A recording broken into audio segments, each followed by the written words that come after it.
સ્વામિનારાયણ સાક્ષાત્ અક્ષર પુરુષોત્તમ સર્વેભ્યઃ પરમં શાંતિં આનંદં સુખમર્પયેત. શ્રી સ્વામિનારાયણ ભગવાનની જય. શ્રી અક્ષર પુરુષોત્તમ મહારાજની જય. શ્રી ગુણાતીતાનંદ સ્વામી મહારાજની જય. શ્રી પ્રમુખ સ્વામી મહારાજની જય. શ્રી મહંત સ્વામી મહારાજની જય. પ્રગટ ગુરુ હરિ પરમ પૂજ્ય મહંત સ્વામી મહારાજની આજ્ઞા અને આશીર્વાદથી આપણે બધાએ નિત્ય પ્રાતઃ કથાનો લાભ લઈ રહ્યા છીએ. આજે આપણા માટે સપ્ટેમ્બર મહિનાની 6ઠી તારીખ અને શુક્રવારનો મહાપવિત્ર દિવસ છે અને સાથે સાથે આજે કેવડા ત્રીજ છે અને 1361મી સભા થાય છે અને કહત હૈ સહજાનંદ એ વિષય ઉપર 1012મો દિવસ થાય છે. ભગવાન સ્વામિનારાયણ ગરડા પ્રથમ પ્રકરણના 62ના વચનામૃતની અંદર આપણને સત્યમ શૌચમ દયા ક્ષાંતિ આદિ જે ભગવાનના સ્વરૂપને વિશે 39 ગુણો રહ્યા છે એ ગુણોના લક્ષણ ઉપર આપણે થોડોક વિચાર વિમર્શ કરીએ છીએ. એમાં ગઈકાલના દિવસની અંદર આપણે સામ શ્રાવણીની સાથે સાથે આપણી પાસે ભગવાનને સંતને કોઈ અપેક્ષા નથી. આપણે અપેક્ષા રાખીને ભગવાનને સંતને રાજી કરવાના છે. એટલે સ્વાતંત્રપણાનો જે ગુણ છે એ સત્પુરુષના જીવનની અંદર અને ભગવાનના સ્વરૂપને વિશે સમાયેલો છે. હવે 23મો ગુણ આવે છે કૌશલમ, જેને એનું આમ એક જ શબ્દની અંદર કહીએ તો એનો અર્થ એવો કરવામાં આવે છે કે એમના જીવનની અંદર નિપુણપણું. આ લોકની દ્રષ્ટિએ તો ઘણી વખત આપણને ઘણા બધા લોકો પોતાના જીવનકાળ દરમિયાનની અંદર એમણે પોતપોતાના ક્ષેત્રની અંદર નિપુણતા પ્રાપ્ત કરી હોય, પરંતુ ભગવાનને સંતને વિશે જે નિપુણતા રહેલી છે, જેને કહેવાય કે કૌશલ જેવો ગુણ રહ્યો છે, કુશળતા રહી છે, એ જુદી છે. જેમ કે આપણે જાણીએ કે 300 માણસનું ભરેલું પ્લેન એને જમીન ઉપર દોડાવીને આકાશની અંદર ઉડતું કરવું અને આકાશમાં ગયા પછી પણ 30,000, 32,000, 35,000 ફૂટ ઊંચું લઈ જવું અને એમાં 300 પેસેન્જરના જીવનના આધાર સમાન બધી પ્રકારનું ધ્યાન રાખી અને એવી રીતે ચલાવે કે જેથી કરીને જ્યાં એમને પહોંચવાનું હોય ત્યાં આગળ પહોંચે, ત્યારે ઉતરે ત્યારે પણ એટલું જ જબરજસ્ત નિપુણતાથી પોતે પોતાના જીવનની અંદર એ પ્લેનને લેન્ડિંગ કરતા હોય છે. તો એના ક્ષેત્રની અંદર એ નિપુણ કહેવાય. જેમ આપણે જાણીએ છીએ કે સમુદ્રની અંદર ઘણી બધી સ્ટીમરો એ પોતે મોમ્બાસાથી મુંબઈ ને મુંબઈથી દુબઈ ને પછી મુંબઈથી અમેરિકા ને એ પ્રકારે રાતોની રાત ને દિવસોના દિવસો સુધી એ જતી જ હોય છે. ત્યારે આપણે જાણીએ એ પ્રમાણે એ સ્ટીમરની અંદર ચલાવનારો કેપ્ટન છે એ કેટલો નિપુણ હશે કે એના ક્ષેત્રની અંદર એને ખબર જ હોય.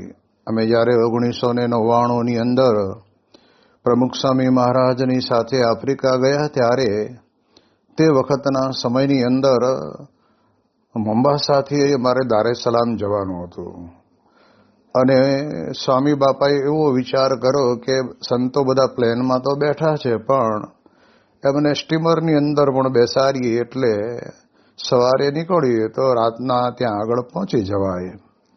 સાથે સદગુરુ સંત મહંત સ્વામી પણ ભેગા જ હતા અને તે વખતના સમયની અંદર મને પણ મારા મનમાં જ વિચાર આવ્યો કે આ લોકો પાણીની અંદર રસ્તો કેવી રીતે ગોતતા હશે, ત્યારે એને કેટલી એનામાં નિપુણતા હશે.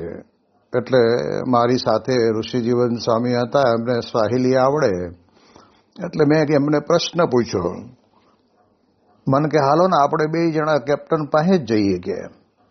અરે જ્યાં એ કેપ્ટન સ્ટીમર ચલાવતા હતા ત્યાં ગયા. એમણે બધી સ્વાહિલીની અંદર પૂછ્યું, એનો જવાબ એણે આપ્યો. તો એણે કહ્યું કે અમારી પાસે આ હુકાઈ અંતર છે જે ઉત્તર ધ્રુવ તમને બતાવે, એટલે એના ઉપરથી અમે દિશા નક્કી કરીએ, એના ઉપરથી અમારો રસ્તો નક્કી થાય અને એના ઉપરથી અમને અત્યારના આધુનિક સાધનોના કારણે કરીને દરિયો તોફાને ચડેલો હોય તો પણ અમને એ પણ બતાવે, પણ એ જોવાની શક્તિ હોવી જોઈએ. તોફાને ચડેલા દરિયાનું ત્યાં આગળ કહેવાય છે કે એ આધુનિક યંત્રો વડે કરીને દેખાડતું હોય પણ આપણને તો ખબર પડે જ નહીં.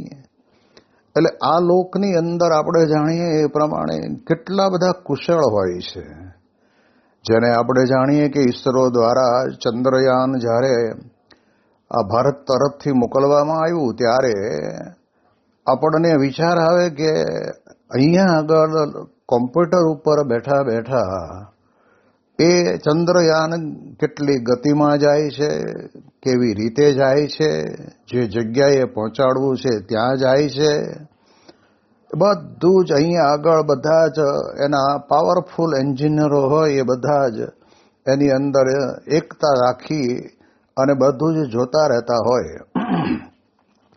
અને ખરેખર ભારતના વૈજ્ઞાનિકોની આ પ્રમાણે સફળતાનો એક જબરજસ્ત 4 ચાંદ લાગી ગયા કે એમણે ચંદ્ર ઉપર ચંદ્રયાન મોકલ્યું. ચંદ્રયાન ત્યાં પહોંચ્યા પછી જે જગ્યા ઉપર એને સ્થિર થવાનું હતું ત્યાં સ્થિર થયું અને એની અંદરથી સેટેલાઇટ જે પ્રમાણે ચંદ્ર ઉપરથી જે આ પ્રમાણે આપણા ભારત અને ગુજરાતની અંદર સંદેશો મોકલવાનો હોય એ બધું મોકલવાનું કામ પણ ત્યાંથી જ યંત્ર દ્વારા થાય. તો આપણને આશ્ચર્ય થાય કે આ કેટલી બધી નિપુણતા. આપણે ઘણી વખત તમે તો સારા ત્યાં ભરૂચની અંદર પૂજારીમાં હતો ને ત્યારે છોકરાઓ ઉનાળાના વેકેશનમાં સેવા કરવા આવે, એટલે આપણે પૂછીએ કે શેમાં ભણો છો? મને કે 10મું પરીક્ષા આપીને આવ્યો.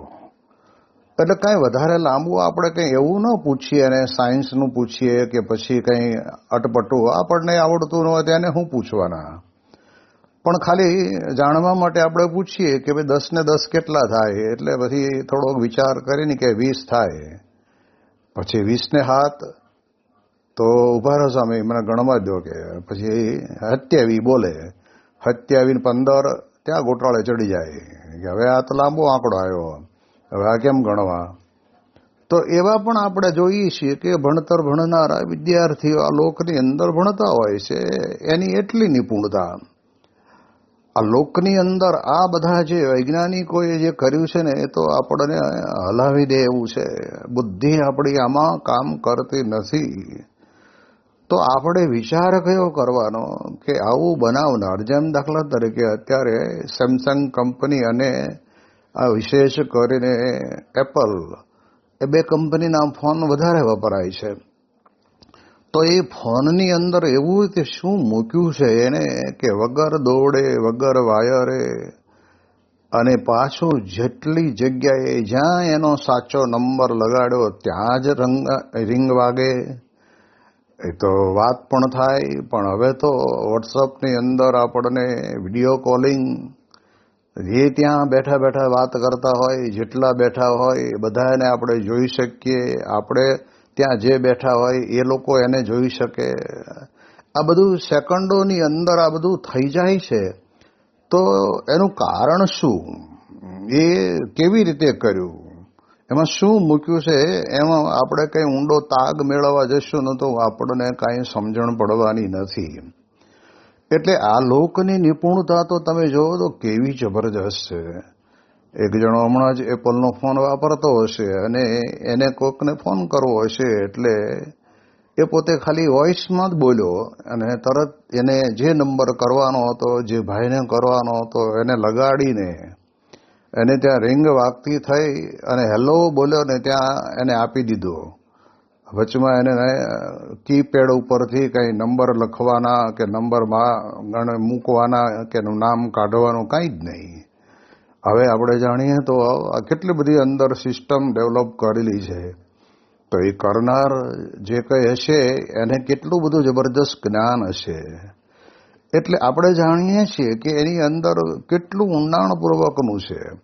આટલા નાના એવા મોબાઈલની અંદર ટીવી આવી જાય, રેડિયો આવી જાય, ઘડિયાળ આવી જાય, પછી આપણે જાણીએ એ પ્રમાણે જીપીએસ આવી જાય, તમારે જ્યાં જવું હોય ત્યાંનો તમને રસ્તો બતાવે. આ તો ગજબ કહેવાય. કારણ કે આપણે તો વર્ષો પહેલાં નીકળતા ત્યારે 4 રસ્તા આવે એટલે આપણે કોક વળી બેઠા હોય તો પૂછવું પડે, બેઠા ન હોય તો રાહ જોઈએ કે કોક નીકળે એટલે પૂછીએ કે ભાઈ આમાંથી આ રસ્તો ક્યાં જાય છે. ત્યારે માળ મેળ પડતો. અને આ તો તમે બેઠા જ્યાં ગાડીમાં ને જ્યાંથી લોકેશન નાખો એટલે સીધું જ તમને એ જગ્યા ઉપર જ પહોંચાડીને રાખે. હવે આ કઈ પ્રકારની નિપુણતા વાપરીએ છીએ. અને આપણને આ લોક જગતની નિપુણતાની અંદર આપણને આવો બધો અનુભવ થાય છે. અને એની સાથે સાથે કેટલું બધું અંદર સ્ટોરેજ, 1 ટેરાબાઇટના પણ મોબાઈલો નીકળ્યા છે કે જેની અંદર તમે આટલું બધું અંદર સ્ટોરેજ કરી શકો.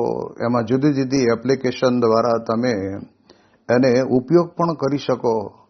તમે એને ફોરવર્ડ કરી શકો અને ડિલીટ કરી શકો અને સ્ટોર કરી શકો. આ બધી જ બાબત આટલા નાના મોબાઈલની અંદર મૂક્યું છે. તો આપણને ખ્યાલ આવે કે આ કેટલા બધા માણસો નિપુણ છે. પણ આપણે શું વિચારવાનું? આપણે એ વિચારવાનું કે આ બધાનામાં રહેલી જે નિપુણતા કહેતા બુદ્ધિમત્તા, જે બુદ્ધિશાળીપણું છે એને આપનાર કોણ છે?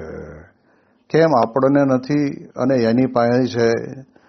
તો હવે આપણે વિચાર કરવાનો કે ભગવાનની નિપુણતા કેવી છે કે આવી શક્તિ, અપાર શક્તિ ભગવાન માનવની વિશે મૂકે છે. જ્યારે મોહન સ્વામી મહારાજ સાથે 2014ની સાલમાં જ્યારે સિયાટલ ગયા હતા અને ત્યાં પ્રતિષ્ઠા હતી મંદિરની, અને સાથે સાથે ત્યાં આગળ આખા વિશ્વના જુદા જુદા દેશના ત્યાં આગળ વિમાન બને છે. અને એ વિમાનની આખી ફેક્ટરી જોવા માટે અમને ત્યાંના કાર્યકર્તાઓ મોહન સ્વામી સાથે લઈ ગયેલા.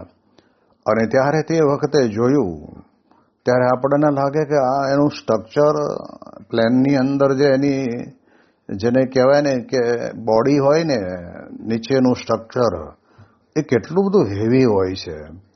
અને એની અંદર બધી જ પ્રકારનું ગોઠવે. એટલે અમે સહેજે જે પૂછ્યું કે આમાં સ્પેર પાર્ટ કેટલાક વપરાતા હશે. અને ત્યારે તે વખતના સમયની અંદર એણે કહ્યું કે આની અંદર 60,000થી વધારે સ્પેર પાર્ટ વપરાય છે. હવે અમે એવું પણ વિચાર કરીએ છીએ કે વિન્ડો પાસે બેઠેલો પેસેન્જરને બારીમાંથી અજવાળું આવે છે અને બંધ કરવું હોય તો ઉપર નીચે કરવાનો એક ફાઈબરનું નાનું પાતળું એવું એક ફાઈબરનું સાધન મૂકેલું હોય. એટલે એને આપણે નીચે લઈ દઈએ એટલે અંધારું થઈ જાય. પણ કે અમે તો સ્વિચ મૂકવાના છીએ, જે ચેરની અંદર બેઠા હોય ને એની અંદર સ્વિચ મૂકી એટલે દબાવે એટલે સીધું નીચે આવે. અને જો એને અજવાળું જોતું હોય તો સ્વિચ દબાવે તો ઉપર જાય. આવી તો કેટલી બધી ટેકનોલોજી. એમાંય બ્રિટિશ એરવેઝની અંદર જ્યારે ગયા ત્યારે તો અમે જ્યાં બેઠા હોઈએ એની સામે જ એક સરસ મજાનું લગભગ 1.5 ફૂટ બાય 1.5 ફૂટના ટીવી જેવું એ ડિસ્પ્લે મૂકેલી હોય. અને એની અંદર આપણને બતાવે કે અત્યારે તમે કયા દેશ ઉપરથી જઈ રહ્યા છો. જેટલા પેસેન્જર બેઠા હોય એ આ પ્રકારની ફેસિલિટીમાં બધા જ પેસેન્જરને તમે કયા દેશ ઉપરથી અને કેટલી સ્પીડની અંદર અને કેટલા જમીનથી ઊંચે જઈ રહ્યા છો એ બધું જ બતાવે.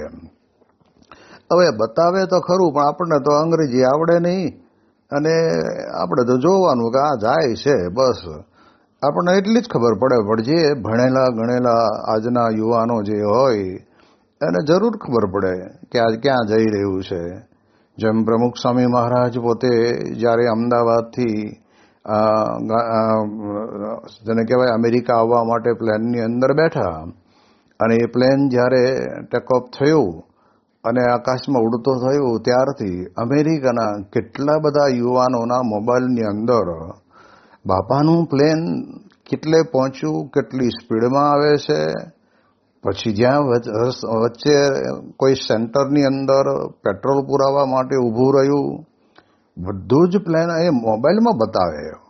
અરે પ્લેન જુદું છે, મોબાઈલવાળો જુદો છે, પણ કંઈક એવી સિસ્ટમ એમાં એ લોકોએ એટલી બધી ડેવલપ કરેલી છે કે જેના કારણે કરીને આપણે બધા જોઈ રહીએ ત્યારે આપણને ખ્યાલ આવે કે આ બધું બનાવે છે એ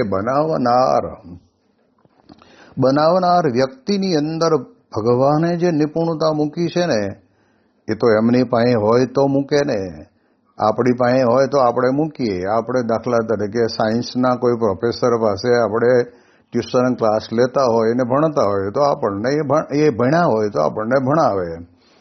પણ હવે તો ગુજરાતી હાથ જ ભણ્યા હોય ને પીટીસી કરીને છોકરા ભણાવવાનું ચાલુ કરી દીધું હોય તો ભલે ને ગમે એટલા વરા કાઢી નાખ્યા હોય શિક્ષક તરીકે તો એ હાથ ધોરણ સુધીનો જ અનુભવ હોય, પછી કંઈ આગળ બહુ લાંબો અનુભવ એને ના હોય.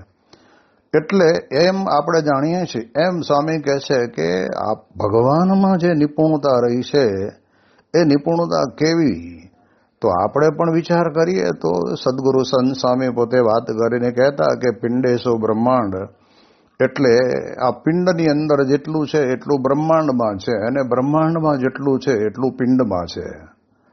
હવે આ તો બહુ આપણને આમ આશ્ચર્યજનક છે. આપણે આપણો પોતાનો વ્યક્તિગત વિચાર કરીએ તો આપણને ખબર પડે કે આપણે હાલ્યા જઈએ છીએ, કાંટો પગમાં વાગે છે અને તરત જ આપણું ધ્યાન નીચે કેમ જાય છે. આપણે તરત જ નીચે આપણી નજર જશે. પહેલાં આપણી નજર નીચે નહોતી, પણ ચાલતા સ્લીપર હોહરો નીકળી અને આપણને વાગ્યો અને તરત જ આપણું 1 સેકન્ડના લાખમાં ભાગની અંદર આપણી નજર નીચે જાય. હવે આ કુશળતા ભગવાને માનવની અંદર મૂકી છે એ બીજું કોણ મૂકી શકે? તમે જો ગમે તેટલો 80% ગાંડો માણસ હોય ને તો એને પણ આ પ્રમાણે કહેવાય છે કે આવો કાંટો વાગ્યો હોય તો તરત જ એનો પગ ઊંચો કરી જ લેશે અને એવું લાગે તો નીચે બેસીને ધીરે ધીરે કાઢી નાખશે. એમ આપણામાં આટલી બધી નિપુણતા ભગવાન કેવી મૂકે છે તો આપણે વિચારો તો ખબર પડે. ભગવાનની નિપુણતાની અંદર આપણી એક એક ઇન્દ્રિયો એટલી બધી પાવરફુલ બનાવે છે. આ તો અત્યારે બધું હવે આ બધા પ્રકારના રાસાયણિક ખાતરો આવી ગયા, એના કારણે કરીને લોકોના સ્વાસ્થ્ય બરાબર બધા કંઈ સારા રહેતા નથી. પણ પહેલાંના જમાનાની અંદાજથી લગભગ 60-70 વર્ષ પહેલાં જે લોકો ખેડૂતો હતા, ખેતી કરતા હતા, તો પણ એ 1 કિલોમીટર લાંબુ ગમે તેટલો કોઈ માણસ ઊભો હોય ને તો એને એ ઓળખી કાઢે કે આ એ જ છે. અને ત્યાંથી કંઈક બોલે ને અવાજ કરીને મોટા અવાજે તો આ 1 કિલોમીટર જેટલું એને સંભળાય પણ ખરું. આવી પ્રકારની દ્રષ્ટિ ને આવી પ્રકારના કાન સતેજ હતા.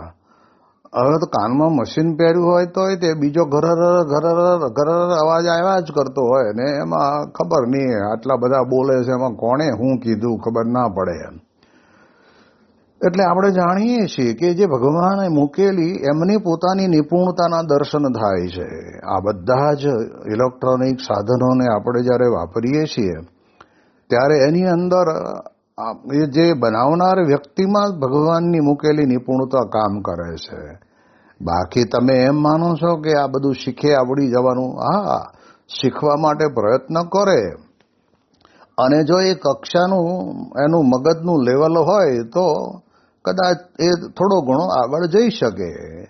પણ આ દુનિયાની અંદર જેવા મોટા મોટા વૈજ્ઞાનિકો થઈ ગયા અને એમણે જે પ્રકારે આ પ્રમાણે પોતાના જીવનની અંદર નિપુણતા વાપરીને લોક જગતની અંદર લોકોના સુખાકારી માટે એ પ્રકારના બધા સાધનો બનાવ્યા છે.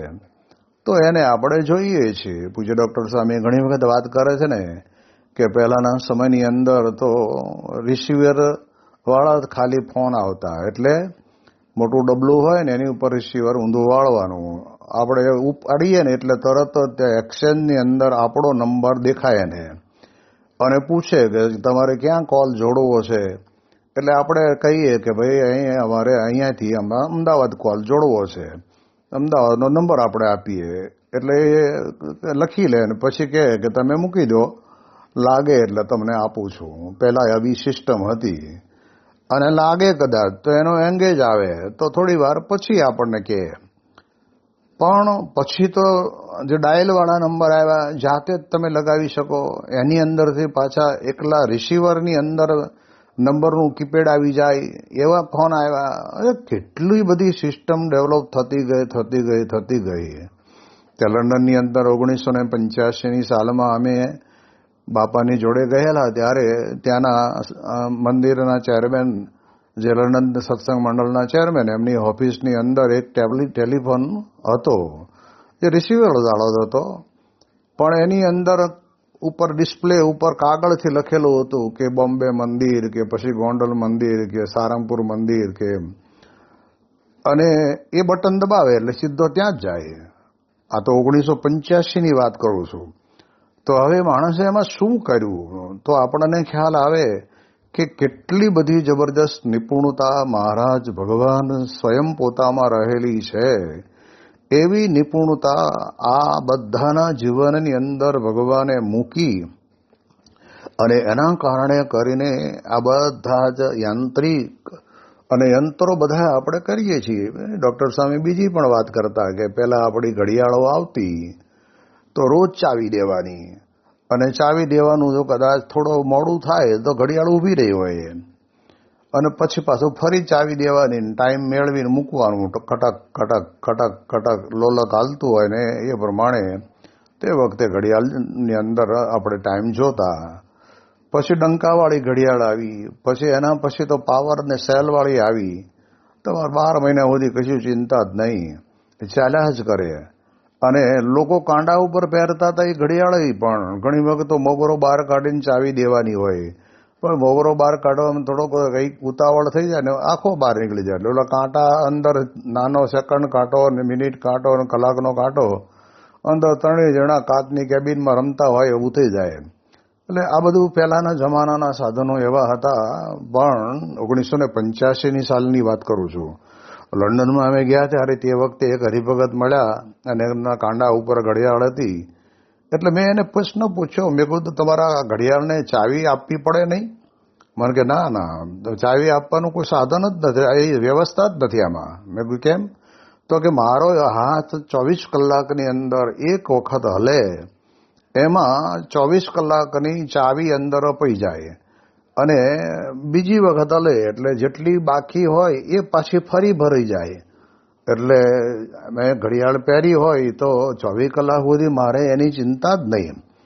આવા ઘડિયાળ તો તે વખતના જમાનાની અંદર હતા. પણ આ બધું બનાવનાર વ્યક્તિના જીવનની અંદર ભગવાને નિપુણતા મૂકી, કુશળતા. કારણ કે એના વગર તો આ શક્ય જ નથી કે આ બની શકે. તો આ પ્રમાણે આપણે વિચાર એ કરવાનો છે, જીવનની અંદર ભગવાનનું સામર્થ્ય કેટલું બધું મોટું છે. આપણા જેવા એક નહીં, આખા અનંત કોટી બ્રહ્માંડની અંદર રહેલા મનુષ્ય માત્ર અને જીવ પ્રાણી માત્રની અંદર જે પ્રકારે ભગવાન પોતે આ પ્રમાણે બુદ્ધિ આપે. એટલે ગીતામાં કહ્યું છે ને કે બુદ્ધિ ઇન્દ્રિય મનઃ પ્રાણ જનાનામ અસૃજત પ્રભુ. આ બધું ભગવાને આપણા માટે થઈને જ સર્જન કર્યું છે. તો આવી નિપુણતા ભગવાનની છે.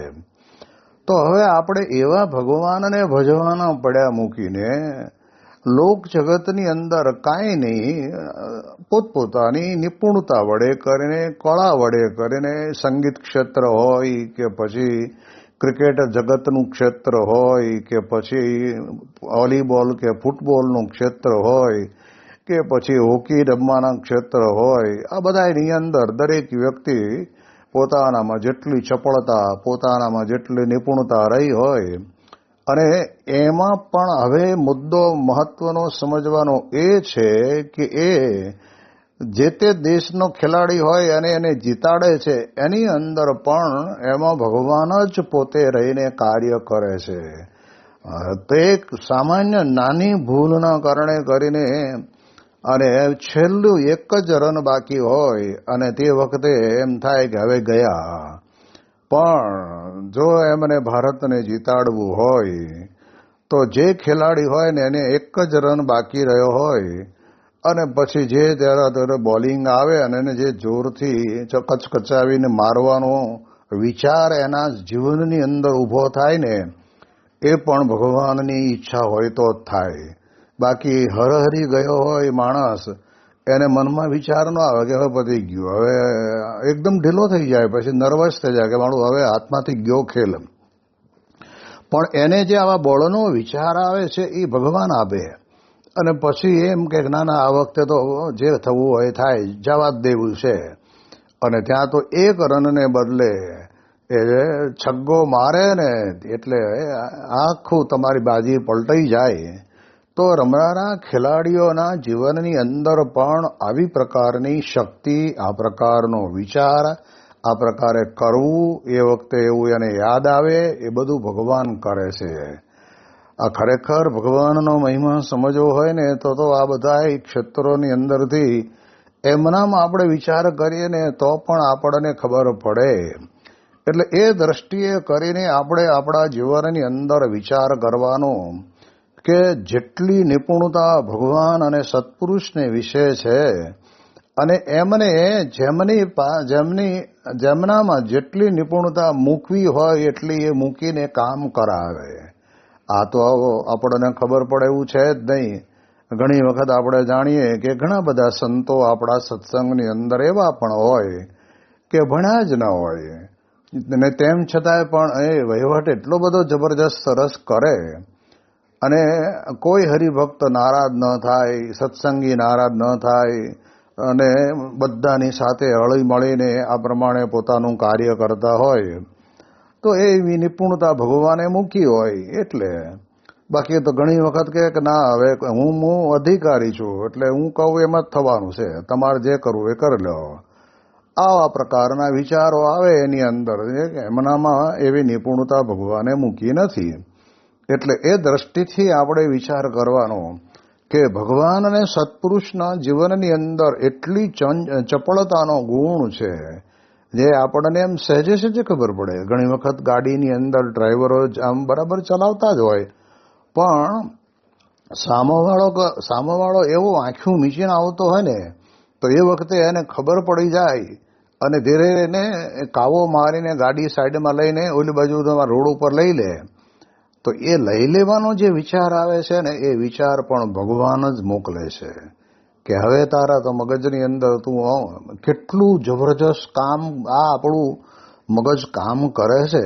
ડૉક્ટર સ્વામી કહે છે ને કે દુનિયાના જેટલા સુપર કોમ્પ્યુટરો છે એને ભેગા કરો ને તો પણ ભગવાને આપણા મગજની અંદર જે કોમ્પ્યુટર મૂક્યું છે એની તોલે એકેય આવે નહીં. બધાને ભેગા કરો તોય ન આવે. એટલું જબરજસ્ત ભગવાને આપણામાં મૂક્યું છે. એટલે આંખની અંદર કણું પડે તો તરત જ આપણને ખટકવાનું શરૂ થાય. એ મગજની અંદર ખબર પડે અને એને ખબર પડે એટલે ત્યાંથી ઓર્ડર છૂટે કે તમે તમારી બે આંખોની પાપણો જુદી પોળી કરો, અને આંખમાંથી આંસુ આવશે એની ભેગું કચરું નીકળી જશે. અથવા તો પછી આપણી પાસે કંઈ રૂમાલ હોય કે કપડું હોય એના વડે કરીને નીચેના ભાગની અંદર જો એ કણું પડેલું હોય તો અહીંયા આગળ આપણે એક રૂમાલનો ખૂણો લઈને આમ ધીરે ધીરે સરકાવીને બહાર કાઢી નાખીએ. હવે આ વિચાર આટલી બધી જબરજસ્ત આખા શરીરના કોઈ પણ અંગની અંદર કોઈ પણ પ્રકારનું આ પ્રમાણે બને તો બધું જ મગજની અંદર ખબર પડે છે. હવે આવું એક મગજ નથી બનાવ્યું. અત્યારે આપણે ગણતરી કરવા જઈએ તો લગભગ 8 અબજ જેટલા મગજ આ પૃથ્વી ઉપર ભગવાન, આવા તો અનંત કોટી બ્રહ્માંડો છે. તો એ ભગવાનની અને સત્પુરુષની નિપુણતા કેટલી કહેવાય, એની વિશેષ વાતો આપણે આવતીકાલે કરીશું. શ્રી સ્વામિનારાયણ ભગવાનની જય.